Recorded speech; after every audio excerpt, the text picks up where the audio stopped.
This field north of Kensington, Minnesota in 1898, a discovery sparked what would become over a century of debate. The Kensington Runestone was pried from the roots of a tree by Olof Ohman, a Swedish immigrant clearing his farmland. It was covered in runic writing, an account of a Scandinavian party, 8 Swedes and 22 Norwegians returning to their camp to find 10 men killed. The date carved into the surface reads 1362, 130 years before Columbus.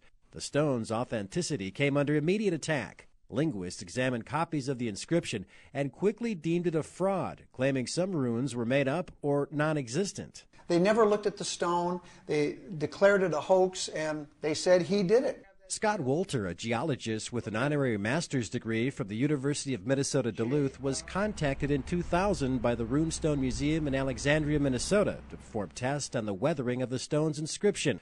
By comparing it to tombstones in Hallowell, Maine, his St. Paul-based firm made a significant discovery. We have evidence that shows within the inscription the weathering of the mineral biotite. At about 200 years, that mineral started to fall off the surface of those tombstones. The runestone, because all those micas are already gone, has to be older than 200 years from the date that it was discovered, because it hasn't been in a weathering environment since it's been discovered. The data puts it well before Ohman's time, but raises another question. If it's not a 19th century hoax, what is it?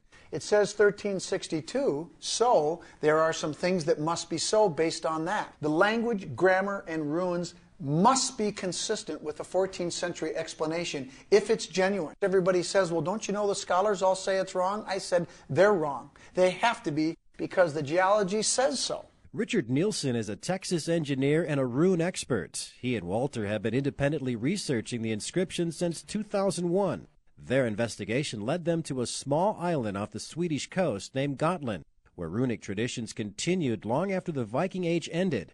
Grave slabs within churches on the island bear similarities to the runestone, including one medieval rune known as the dotted R. The experts in Old Swedish and runology only discovered this rune in 1935. The question is, how did it get on the Kensington Runestone if it wasn't known by anybody in 1898?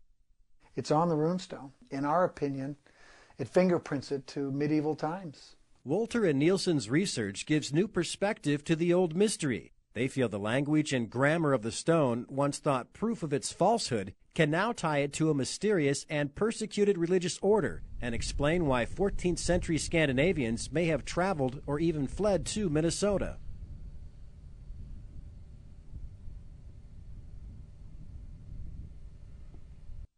The ruins took us to the island of Gotland, and the date is 1362.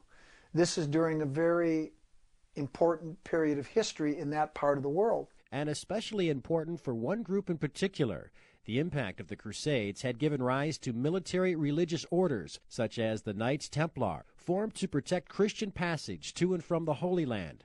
They grew to be influential and wealthy throughout Europe, presenting a problem to the King of France and the Catholic Church. Their final put down was 1314. Because they were under persecution, everything that they did now was done in secret. While searching Gotland's churches, Wolter and Nielsen discovered Templar crosses on the runic grave slabs, an indication of their presence on the island.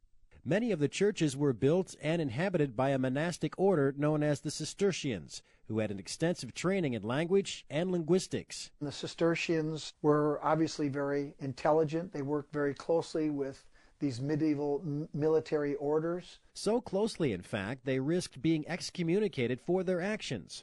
Wolter and Nielsen believe these difficult conditions led a party from Gotland to Minnesota. They believe the nature of the inscription on the runestone not only traces its origins back to the island, but also creates a likely profile of its author. The person that carved the Kensington stone was probably a Cistercian priest, and had knowledge of these grave slabs, certainly knew what the dotted R was, and understood all these runes, and certainly knew how to use them. The number 8 on the stone is punched, and 2 runes, a U and an L, are crossed. However, the mark serves no runic function. So why is it there?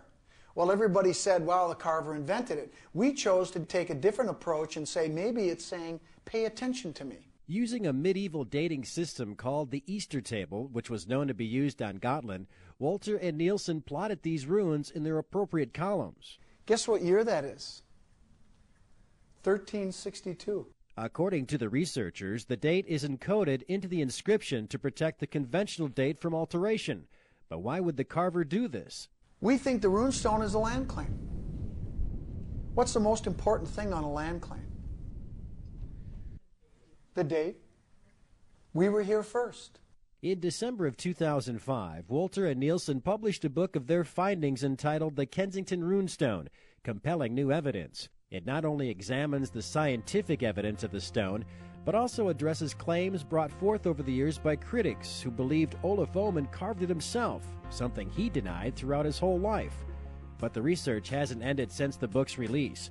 Wolter and Nielsen are continuing to uncover details of the stone's origins, hoping that one of Minnesota's greatest mysteries may finally be resolved.